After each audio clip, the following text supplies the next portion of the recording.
Bonsoir à toutes et à tous. Bienvenue dans ce temple.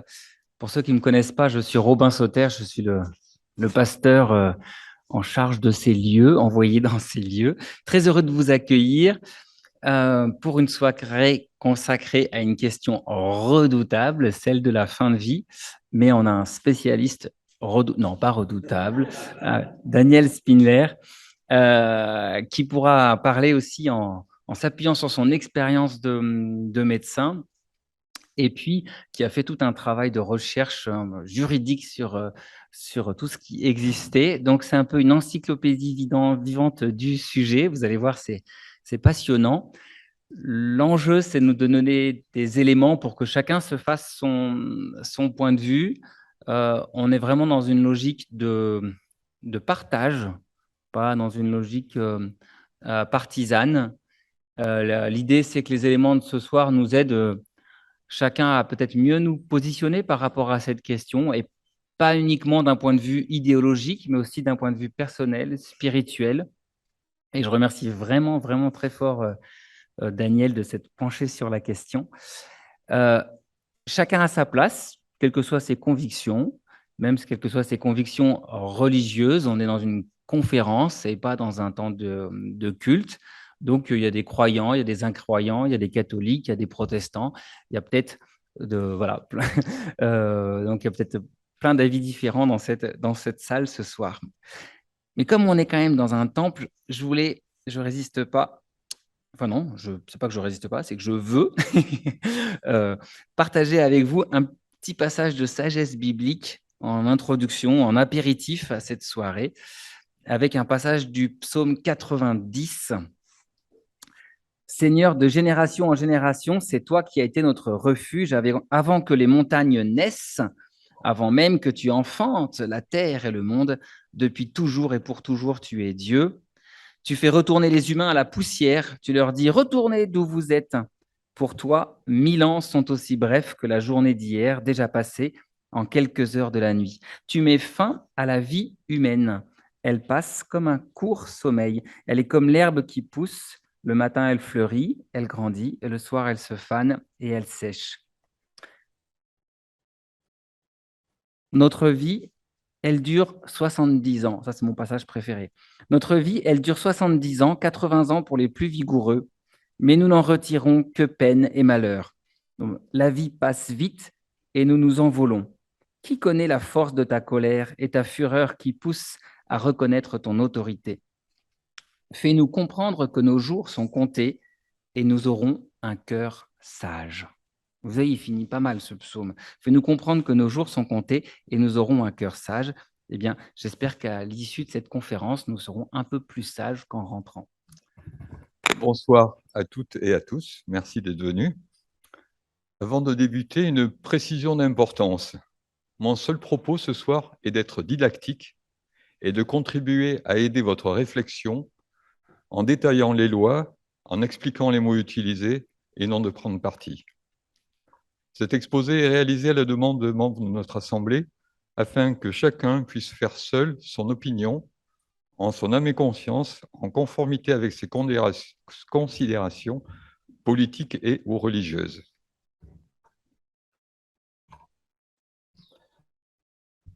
Bien avant nous, la fin de vie a fait couler beaucoup d'encre. Certains veulent entrer dans la mort les yeux ouverts, comme l'avait écrit Marguerite Yourcenar. D'autres souhaitent que la mort les prenne nonchalant d'elle, disait Montaigne. Vladimir Jankélévitch nous rappelle, lui, que, comme la naissance, la mort est la seule expérience que nous ne ferons qu'une fois. Au XVe siècle, on a remplacé le mot agonie, qui en grec signifie combat, lutte, par le mot mort. Ce soir, nous n'allons pas parler de mort, nous allons parler des derniers instants de la vie. Comme me disait Axel Kahn, avant de se faire aider à mourir, atteint d'une maladie parvenue à un stade échappant à toute thérapeutique en vigueur, la mort est un non-événement. Mais la vie, elle, est un événement important pour celle de celui qui part, mais aussi et très souvent pour leur entourage. La fin de vie, on en parle aujourd'hui en France.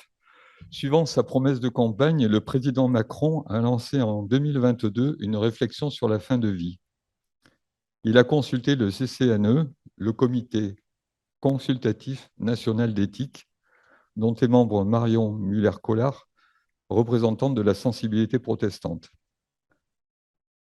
Le CCNE, lors de l'émission de son avis résultatif du 13 septembre 2022, est resté tout en nuances. Une convention citoyenne a été lancée le 9 décembre 2022, dont les conclusions seront données fin mars 2023. Si vous voulez, nous pourrons en parler dans la discussion de la convention citoyenne. J'ai préparé une fiche aussi pour ça, mais le temps est compté. Nous allons faire le tour de la situation en France et dans le monde de façon législative, puis aborder, en les définissant, les mots que vous côtoyez dans vos journaux et autres médias. Je parle des directives anticipées, de la personne de confiance, etc. L'historique en France. Durant nos études pratiques à l'hôpital, j'ai exercé 40 ans, je ne suis plus tout jeune, il y a donc un demi-siècle, nous étions confrontés à la fin de vie et au dit cocktail lithique. Mais quel était donc ce cocktail lithique? Il s'agissait d'un mélange de drogues, un antihistaminique sédatif, le Phénergan, un neuroleptique anxiolytique, le Largactil, un analgésique central, le Dolozal, qui est un opioïde de synthèse, ou plus simplement un cousin de la morphine, mais qui est aussi dépresseur respiratoire. Ce cocktail était utilisé pour provoquer une perte de connaissance et diminuer les souffrances du malade. Fin de vie non avouée, il suffisait d'accélérer la vitesse de perfusion pour risquer ce qu'on appelle en d'autres circonstances une overdose. 1999, arrive la loi du 9 juin 1999, dite loi Neuwirth, du nom de Lucien Neuwirth, un homme politique de l'époque qui a créé beaucoup de lois, notamment une loi sur la contraception aussi. Cette loi est très importante sur le plan législatif, social et médical, et pourtant elle est méconnue. Elle regroupe des dispositions visant à développer, c'est en cela qu'elle est très importante, les structures de soins palliatifs en milieu hospitalier, médico-social et à domicile, pour soulager les douleurs et sauvegarder la dignité de la personne malade. Le temps passe, nous arrivons à 2002, c'est la loi du 4 mars 2002, dite loi Kouchner, du nom du médecin bien connu. Nous changeons tout à fait de paradigme. Le malade acquiert des droits. Le patient devient agent de sa maladie. Le médecin doit l'informer de manière simple, compréhensible, intelligente et loyale sur son état de santé afin de lui permettre de prendre des décisions qui le concernent. Il est évoqué ici les droits essentiels du malade. Quels sont-ils? 1. Être informé avec précision sur son état de santé. 2. Consentir aux soins avec le droit de refuser un traitement. 3. Le droit d'être accompagné d'une personne de confiance. Et 4. Avoir accès à son dossier médical. Cette loi doit évoluer. C'est la loi du 22 avril 2005, dite loi Leonetti, du nom du docteur Jean Leonetti, qui était cardiologue. Cette loi condamne l'obstination déraisonnable, que l'on appelait auparavant acharnement thérapeutique, c'est-à-dire tout traitement disproportionné à la situation, inutile ou susceptible de maintenir la vie artificiellement. Il y aura donc un arrêt des traitements après une procédure collégiale et multidisciplinaire, c'est-à-dire avis par le médecin hospitalier en charge du malade, le médecin traitant si c'est possible, les infirmières et tout le personnel paramédical. Mais la décision finale appartient au médecin ayant en charge le patient. Cette loi comporte également pour la première fois la notion de directive anticipée. Les directives anticipées, c'est la possibilité aux personnes d'écrire ce qu'elles souhaiteraient qu'il soit décidé pour elles en situation de fin de vie, pour le cas où elles auraient perdu la capacité de le faire savoir. Mais en 2005, ces premières directives anticipées ne s'imposent pas aux médecins. Elles étaient simplement une orientation dont ils devaient tenir compte pour prendre leurs décisions. Elles avaient une durée de validité limitée à 3 ans avec un renouvellement régulier. Les mots de Jean Leonetti concluaient la loi « Laisser mourir, oui, faire mourir, non ». La principale critique de cette loi était qu'elle ne faisait pas suffisamment place aux droits des patients et que la décision restait trop du côté des médecins. Donc, révision de cette loi pour laisser place le 2 février 2016 à la loi Claes-Leonetti. Toujours le même docteur Jean Leonetti, associé à l'homme politique Alain Claes, qui lui est toujours membre du fameux CCNE, ce qu'on a vu tout à l'heure, le Comité consultatif national d'éthique. Elle ne va pas jusqu'au droit en faveur d'une aide à mourir, mais elle augmente les droits des malades en fin de vie. Et elle nomme les devoirs des médecins à l'égard de ces patients en fin de vie. Elle prétend mieux répondre à la demande à mourir dans la dignité par une prise en charge de la souffrance et en clarifiant l'usage de la sédation profonde et continue jusqu'au décès en phase terminale. Donc, 1. Les directives anticipées sont devenues plus contraignantes et jusqu'alors consultatives, elles s'imposent désormais aux médecins, sauf dans 2 cas, en situation d'urgence ou si elles sont manifestement inappropriées. Leur caducité à 3 ans disparaît.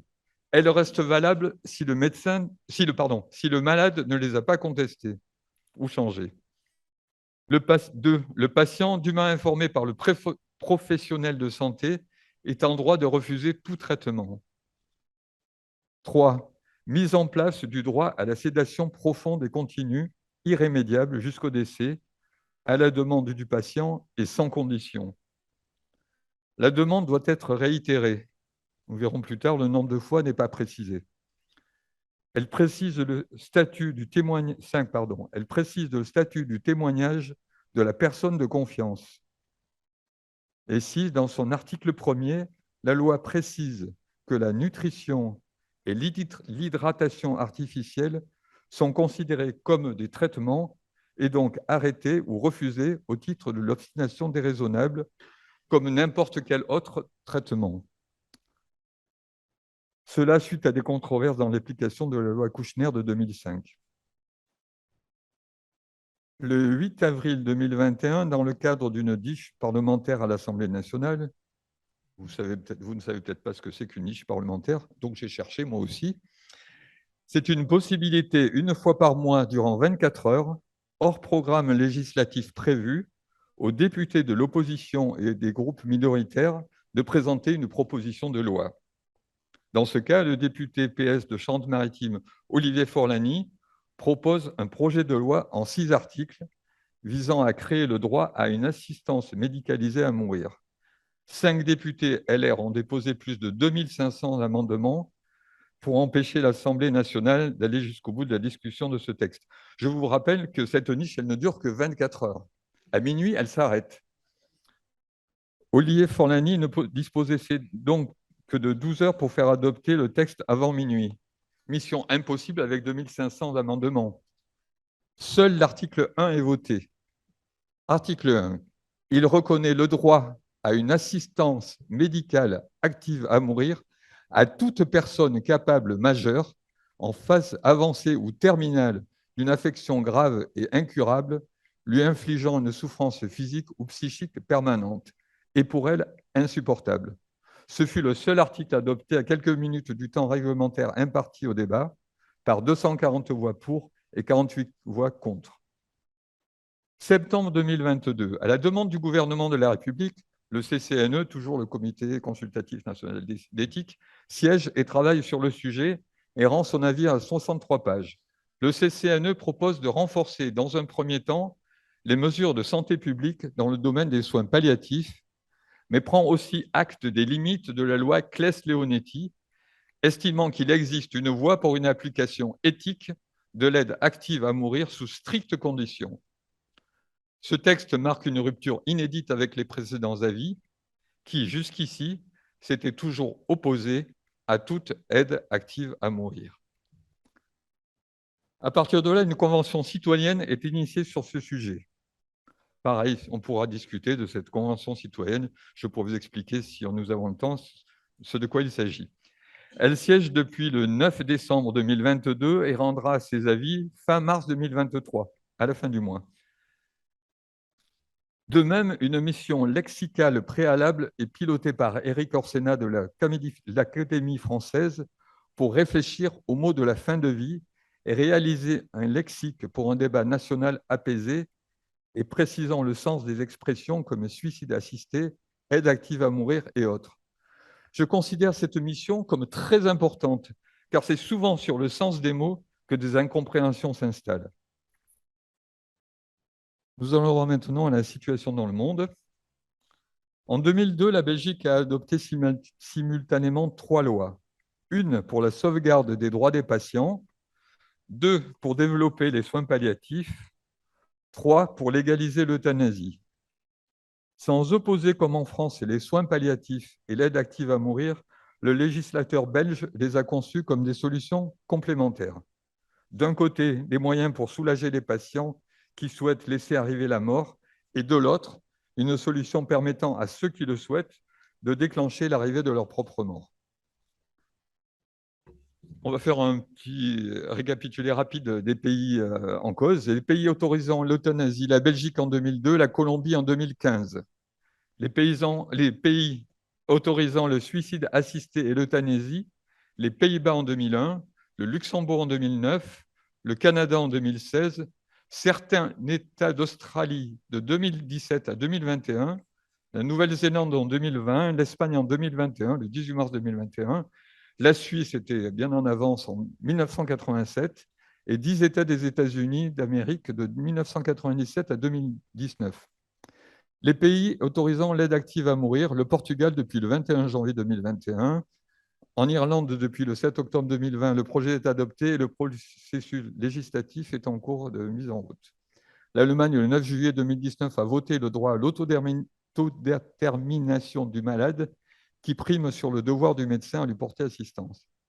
Les Italiens ont dépénalisé l'aide au suicide, mais une loi plus précise est à venir afin d'éviter les abus possibles.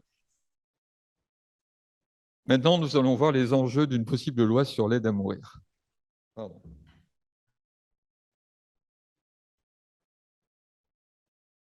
Le cadre. Le cadre. Il doit être démocratique, citoyen diront certains, concerté et assumé. Personne n'est pour la mort. Nous sommes dans une situation tragique, la fin de vie. Il faut un cadre de discussion pour définir les critères des situations et des gestes autorisés. Faut-il laisser le libre choix aux malades en fin de vie entre soit bénéficier uniquement de soins palliatifs quand ils sont possibles dans le lieu où le malade se trouve, si vous voulez, nous reviendrons aussi après là-dessus, mais il faut savoir que 27 à 30 départements français n'ont aucun service de soins palliatifs. Je dis 27 à 30 parce qu'il y a un département qui vient de perdre son service de soins palliatifs, faute de personnel. Soit bénéficier de soins palliatifs avec possibilité de demander l'aide à mourir en intégrant le fait que dans un État laïque, la mort appartient au malade dans la souveraineté de la personne et pas à la collectivité. Se pose la possibilité du respect laïque de liberté, à savoir pour le malade, de pouvoir imposer ce qu'il souhaite dans les derniers jours de sa vie, de partir sans souffrance et en application de son concept de dignité vis-à-vis de son vécu et de celui de ses proches, avec si nécessaire dans cette situation la nécessité de l'aide à mourir dans un contexte médical et social. Je reprendrai les mots du pasteur Stéphane Lavignotte de la Mission populaire évangélique. Pour moi, le binaire pour ou contre n'existe pas. Il faut créer des cadres permettant à chacun de décider en conscience et devant Dieu pour les croyants. La loi Claes-Leonetti de 2016 a posé les jalons du cadre pour la mise en route d'une sédation profonde, continue et maintenue jusqu'au décès lorsque le pronostic vital est engagé à court terme. La définition de court terme est difficile à apprécier. S'agit-il d'heures, de jours, de semaines, sachant qu'il n'existe pas d'abac en médecine à propos du pronostic de vie pour chaque maladie, pronostic qui dépend des antécédents, de l'état du malade, de son état musculo-squelettique, du niveau d'atteinte et du nombre d'organes touchés, et surtout du désir de vivre ou de se battre ou non du malade. Et ça, c'est le plus important. Cette loi ne propose rien aux personnes qui ont une maladie grave, pronostic vital incurable et très sombre, avec des symptômes à venir importants et impactant fortement l'équilibre physique et psychique de la personne. Pour le cas des maladies neurodégénératives familiales, il est pour le malade psychiquement douloureux et pour certains atroce de s'imaginer revivre la fin de vie qu'a vécu un de ses ascendants avec lui et devant lui, atteint de la même maladie. Cette loi réitère le refus de toute intervention dans notre décision de fin de vie, d'où l'intérêt des directives anticipées, de la personne de confiance lorsque nous ne sommes plus aptes à nous exprimer. Le cadre étant posé, nous allons envisager le contenu, la description des actes et surtout la précision des mots. La fin de vie. Nous l'avons longuement abordé, ce sont les derniers instants au-delà de toute thérapeutique en vigueur au jour J. La maladie et ses conséquences. Toutes n'ont pas le même degré de souffrance physique et psychique selon les organes atteints. Les soins palliatifs. Mais qu'est-ce que sont les soins palliatifs? C'est tout ce qui reste à faire quand il n'y a plus rien à faire, c'est-à-dire beaucoup. L'objectif n'est plus de guérir, mais de préserver la qualité de vie des patients confrontés aux conséquences d'une maladie grave et potentiellement mortelle. Les soins palliatifs n'empêchent pas la mort en chemin, ils ne l'accélèrent pas non plus et ils ne la ralentissent pas. Ce qu'il faut, c'est accompagner le malade. Mais l'accompagner, c'est quoi? Écouter, accueillir, ne pas faire taire tous les signes de la souffrance, accepter ses sursauts d'injustice et de colère, aider le malade à rester lui-même jusqu'à sa fin de vie, quand tout va lui échapper, l'aider à rester le plus serein possible et apaisé face à l'épreuve du départ. Ce n'est plus la médecine qui compte. L'équipe paramédicale est primordiale, de l'aide-soignante au kiné, de la coiffeuse à la psychologue, la liste est longue. Mais en France, les moyens manquent. Les directives anticipées, il s'agit d'une déclaration écrite qui indique nos volontés pour notre fin de vie si un jour nous étions en situation de ne plus pouvoir nous exprimer. Depuis la dernière loi, elles n'ont plus de limite de validité dans le temps. Elles sont modifiables à tout moment, sans oublier de détruire les précédentes. Il est conseillé de les signaler à vos proches, à votre médecin. Vous pouvez leur en donner des copies ou les conserver dans votre dossier médical partagé. Vous savez que maintenant, la Sécurité sociale met en place ce dossier médical partagé. Elles peuvent être là-dedans si vous avez ouvert votre dossier médical partagé. Et vous pouvez être aidé pour les rédiger. Il y a des sites très, très bien faits où on vous explique tout ce qu'il en est. La personne de confiance. Vous l'investissez d'une mission d'accompagnement qui est peut-être une assistance lors des consultations, deux paires d'oreilles valent mieux qu'une, une assistance lors de l'accès à votre dossier en votre présence. Rappelez-vous, vous avez accès à votre dossier médical. Et surtout, d'être votre porte-parole auprès de l'équipe médicale si vous ne pouvez plus exprimer votre volonté. Cette personne de confiance doit avoir donné son accord et signé avec vous le papier de déclaration de personne de confiance. Mais qui peut être cette personne de confiance? Un proche familial ou non, un ami, quelqu'un en qui vous avez confiance et qui vous connaît bien. Vous allez me dire, et un de mes enfants? Un enfant, c'est souvent une épreuve pour lui. Et si votre descendance dépasse l'unité, lequel choisir, sans susciter jalousie ou reproche plus tard à propos des décisions prises? L'obstination déraisonnable, ce qu'on appelait auparavant l'acharnement thérapeutique. Elle correspond au fait de poursuivre des traitements devenus inutiles et disproportionnés, sans autre effet que le seul maintien artificiel de la vie. Plus simplement, quand on dépasse les bornes. Montaigne disait déjà « quand on injurie la nature ».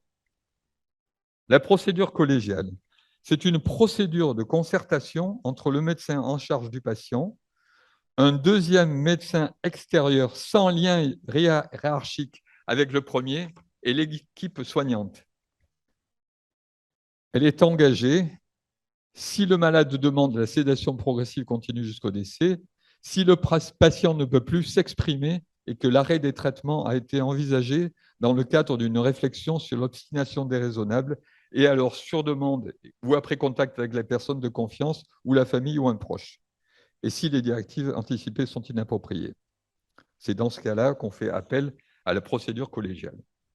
Savoir s'il faut arrêter un traitement ou pas n'est pas une décision médicale, mais humaine. C'est ce qui gêne actuellement une partie du corps médical pour une décision qui n'est plus de l'ordre de la thérapeutique. Vous avez certainement entendu qu'il y a des médecins qui disent « mais moi, je ne veux pas aller jusque-là », etc. Nous sommes des hommes comme les autres, des femmes aussi comme les autres, et effectivement, c'est aussi difficile pour nous d'arriver à ce geste-là. L'hydratation et la nutrition. Mourir de faim ou de soif est une de nos terreurs ancestrales. C'est un point très douloureux à aborder pour tous. Il ne faut pas projeter ses propres angoisses sur le malade. Il faut savoir que ce n'est pas parce que le malade ne mange pas qu'il va mourir, mais parce qu'il va mourir qu'il ne mange pas. Les sensations de soif et de faim disparaissent en fin de vie. La déshydratation entraîne la sécrétion d'opioïdes cérébraux. Ce sont des neurotransmetteurs qui ont un effet antalgique sur notre corps. L'hydratation n'améliore pas en fin de vie la sensation de soif, mais augmente le risque d'encombrement pulmonaire, le risque d'œdème et de vomissement. Le jeûne, lui, induit une production de corsets toniques. Ces corsets toniques, c'est les enfants quand ils ont, on dit, une haleine d'acétone, quand ils n'ont pas mangé. Et ces corsets toniques ont un effet anorexique central. Quand les gens disent c'est très difficile de faire une grève de la faim les premiers jours, mais au bout de 4 jours, c'est facile puisque de toute façon, nous n'avons plus faim, nous mangeons nos muscles et nous avons de l'acétone qui nous coupe l'appétit. La sédation, elle a pour but la baisse de la vigilance jusqu'à la perte de conscience par des moyens médicamenteux pour mettre fin à une situation insupportable pour le malade, physiquement et psychiquement. Je vous rappelle que la souffrance psychique est souvent plus difficile à supporter que certaines souffrances physiques. Elle peut être temporaire pour des soins d'escar qui sont très douloureux, par exemple, ou pour attendre la venue d'un proche. Il y a des gens qui, par exemple, qui disent « mais moi, j'aimerais bien ne pas mourir avant que mon fils soit là, ou ma fille soit là, ou mon meilleur ami ». On peut faire une sédation pour que le malade ne souffre pas et qu'il puisse attendre. Ce soir, nous parlons surtout de sédation profonde, continue, maintenue et irréversible jusqu'au décès. Cette sédation est obtenue par une perfusion de midazolam. Ce produit présente une action sédative et hypnotique intense, utilisée en analgésie, en sédation et aussi un petit peu en anesthésie. La personne fait ses adieux à ses proches. La démarche médicamenteuse la conduit à un état de non-conscience à son environnement. C'est comme un droit de dormir avant de mourir. Pour l'avoir vécu pour un ami proche récemment, ce sommeil est très difficile pour les proches, car le corps est toujours là, mais vide. Attention, je ne dis bien, on ne provoque pas la mort, on l'attend. Et tant pour la famille que pour l'équipe soignante, on l'espère rapidement. Le mot rapide est rarement présent dans cette situation, car le terme peut mettre quelques heures à une dizaine de jours, c'est ce qui arrive à mon ami, pour survenir. Avec la famille, je viens de parler de l'équipe soignante, car inévitablement, au fil des jours, un lien se crée, ce qui explique la réticence du corps médical dans les sondages actuels, ce que je vous ai dit tout à l'heure, car l'épreuve est aussi pour nous difficile. La réitération de la demande de sédation. Elle est identique, mais différente dans le temps selon les législations. En France, ce temps ne concerne que la période de la fin de vie toute proche, quelques jours avant la réalisation de la sédation continue. Le malade est questionné à plusieurs reprises sur sa demande. Quand elle est acceptée, la perfusion de midazolam est mise en route. C'est une perfusion avec une pompe électrique qui délivre toujours la même dose de midazolam. Au bout d'une heure, la sédation est interrompue. Le malade prévenu se réveille. Il est questionné sur son vécu et la question de la réitération est posée définitivement avec un acte définitif cette fois. En Belgique, dès la première rencontre avec le médecin volontaire chargé de monter le dossier, le patient est prévenu de la réitération de la demande au fil des consultations. Le processus est plus long car la rencontre a théoriquement lieu quand le patient est encore valide et en soins. Le médecin explique le pourquoi, le comment, le quand et surtout le non-engagement systématique de malade qui conserve son libre arbitre jusqu'à la dernière seconde. Une condition est toutefois exigée par nos confrères belges, que les demandeurs avertissent systématiquement leur famille ou et leurs proches de cette décision. En discutant avec mes confrères belges Frédéric Volt et François Delmas, ces derniers confirment que seuls 5 à 8% des personnes iront jusqu'au bout de leur demande. C'est-à-dire que les dossiers ont été montés, mais si les soins palliatifs sont efficaces, seuls 5 à 8% demanderont cette sédation. Pourquoi? Et peut-être votre réflexion. Épithète, au 1er siècle de notre ère, avait déjà la réponse. La source des misères de l'être humain n'est pas la mort, mais la crainte de la mort. Ce n'est pas la mort qui effraie, mais la douleur qui peut l'accompagner. Le titre du livre de mon confrère belge Frédéric de Vogt est très implicite. Docteur, rendez-moi ma liberté. La liberté de partir sans souffrir. La liberté de partir sans souffrir. Rassurés sur leur sort, la plupart des demandeurs ne réclameront pas le geste. Avant vos questions et réflexions, voici les miennes surgies au fil de cet entretien. Est-ce qu'un humain peut demander à mourir? En quoi cela te pose problème si je demande à ce que l'on m'aide à mourir? En quoi cela me pose problème si tu demandes à ce qu'on t'aide à mourir? Ce qui me concerne est-il opposable aux autres? Et par là se pose la question du droit à l'autodétermination des personnes. Toutes les demandes sont justifiables, mais aucune n'est juste. Les questions que je me pose en tant que médecin, est-ce le moment ou pas? Pourquoi déjà? Où ai-je manqué le coche face aux douleurs du malade et pourquoi n'interviendrai-je que maintenant?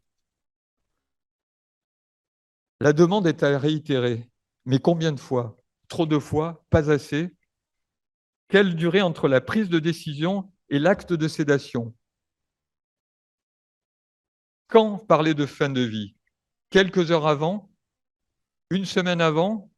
Lors de l'annonce de la maladie? C'est difficile pour l'entourage, difficile pour le corps médical. À un certain moment, moins pour le malade, car lui sait qu'il n'en peut plus et qu'il veut partir dignement en laissant une image non dégradée de sa personne. Une inquiétude qu'ont exprimé beaucoup de mes malades. Je me disais aussi, éviter le spectre de la dérive économique et des suicides altruistes. C'est-à-dire, penser ne plus être un poids moral ou économique pour sa famille et peut-être pour la société.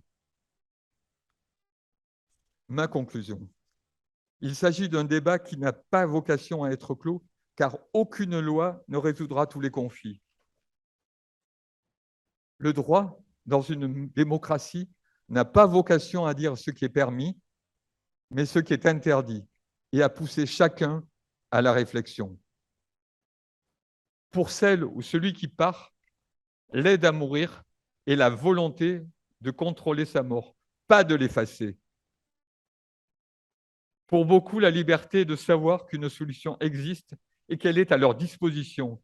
Décisions qu'ils prendront ou pas, guidées en partie par leur passé, leurs croyances, mais surtout le moment venu par le présent vécu, bien ou mal, en réclamant de l'aide ou pas. C'est l'ultime liberté, car si l'on peut choisir de mourir, on ne peut pas choisir de ne pas mourir.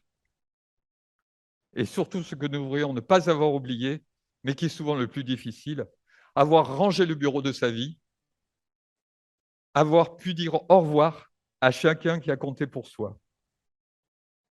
Merci d'avoir eu la patience de m'écouter. Merci Christian de ton aide.